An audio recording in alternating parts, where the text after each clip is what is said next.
नमस्कार, आपका मेरे चैनल पर स्वागत है।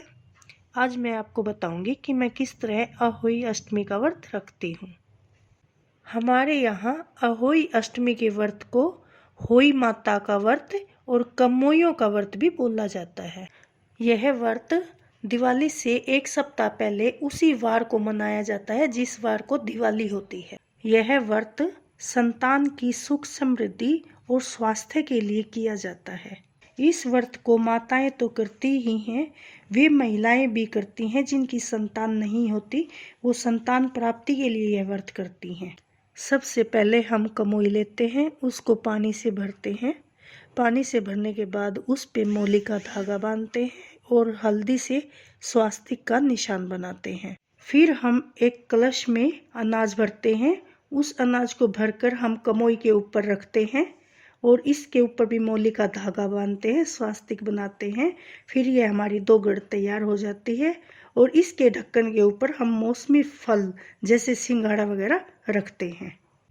पूजा के लिए एक चौकी लेते हैं और उस पर लाल कपड़ा बिछाकर अहोई माता की फोटो स्थापित करते हैं। पूजा की थाली में ज्योत, अगरबत्ती, 1 लोटा जल, 1 कटोरी में थोड़े से अनाज के दाने और मौसमी फल लेते हैं और साहू माता की चांदी की माला लेते हैं। हर साल इस व्रत के दिन इस माला में 2 चांदी के मनके डालते हैं। ये घर में बढ़ती हुई तरक्की का प्रतीक है। इस माला को आप गले में पहन भी सकते हो या फिर अपने कमोई को पहना सकते हो। 1-2 बजे हम अपनी सासू माँ से अहोई माता की कथा सुनते हैं। कथा सुनने के साथ साथ अनाज के कुछ दाने लोटे के जल में डालते रहते हैं। इस जल को कथा सुनने के बाद सूर्य को दिया जाता है। बाकी बचे अनाज के दानों को हम अपने दुपट्टे में बांध लेते हैं। रात में तारों को पानी देते समय ये दाने उस जल में डाल देते हैं। कथा सुनने के बाद सासू माँ के पैर छूकर उन्हें सूट और शगुन देते हैं और उनका आशीर्वाद लेते हैं। जो कथा मेरी सासू माँ सुनाती है वो मैं आपको सुनाऊंगी। एक नगर में एक साहूकार रहता था। उसके 7 बेटे थे। एक दिन साहूकार की पत्नी जंगल में मिट्टी लेने गई। एक टीले से वह मिट्टी खोदने लगी। वह अपनी धुन में इतनी मगन थी कि जिस टीले को वह खोद रही थी वहीं एक बिल में सेही ने बच्चे दिए हुए थे। सेही उस समय बिल में नहीं थी। सेठानी की कुदाल से सेही के बच्चे मर गए। इसका उसे बड़ा अफसोस हुआ। वह करती भी तो क्या, मिट्टी लिए बिना घर लौट आई। उधर जब सेही अपने बिल में आई तो देखा उसके बच्चे मरे पड़े हैं। वो विलाप कर करके रोने लगी। रोते रोते वह कह रही थी, हे ईश्वर, जिसने मुझे यह दिन दिखाया है उसे भी यह दिन देखना पड़े। सेही के श्राप का असर यह हुआ कि सेठानी के 7 लड़के 1 साल के भीतर किसी न किसी कारण से मर गए। इस प्रकार एक एक करके अपने बच्चों के मरने से सेठ सेठानी इतने दुखी हुए कि उनका जीवन से मोह भंग हो गया और किसी तीर्थ पर जाकर उन्होंने प्राण त्यागने का मन बना लिया। इसी उद्देश्य से एक दिन वे घर से निकल पड़े। न खाने की सुध, न पहनने का होश। जब तक उनके शरीर में शक्ति थी तब तक चलते रहे और जब आगे बढ़ने में पूरी तरह अशक्त हो गए तो मूर्छित होकर पृथ्वी पर गिर पड़े। तन मन से वे दोनों शुद्ध आत्मा थे, ईश्वर से डरने वाले थे।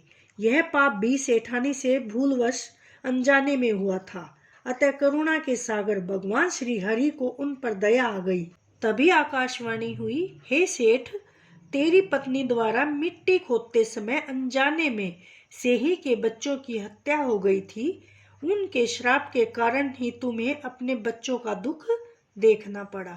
अब यदि तुम घर जाकर तन मन से गाय की सेवा करोगे और अष्टमी को तेरी पत्नी विधि विधान से अहोई देवी का व्रत करेगी तथा तुम दोनों सपने में भी किसी जीव को कष्ट नहीं पहुंचाओगे, सभी प्राणियों पर दया भाव रखोगे और ईर्ष्या, द्वेष और चुगली चपाटी से अलग रहोगे तो निसंदेह तुम्हें फिर से संतान सुख प्राप्त होगा। यह आकाशवाणी सुनकर जैसे उनके शरीर में फिर से जान आ गई। दोनों ने एक दूसरे को सहारा देकर उठाया और मन में आशा का दीप जलाए। अहोई माता की जय जयकार करते हुए वे दोनों अपने घर चले गए।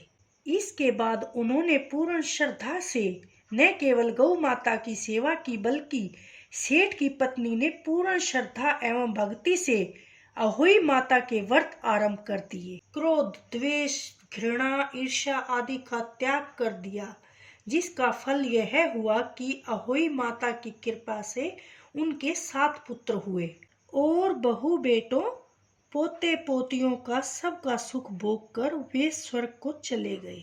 कथा सुनकर हम सूर्य देव को जल चढ़ाते हैं, उसके बाद हम फल आहार करते हैं और रात के समय तारों की पूजा करके बच्चों के लिए लंबी उम्र की कामना करके भोजन ग्रहण करते हैं। अगर आपको हमारी कथा पसंद आई हो तो लाइक, सब्सक्राइब और शेयर करिए। धन्यवाद।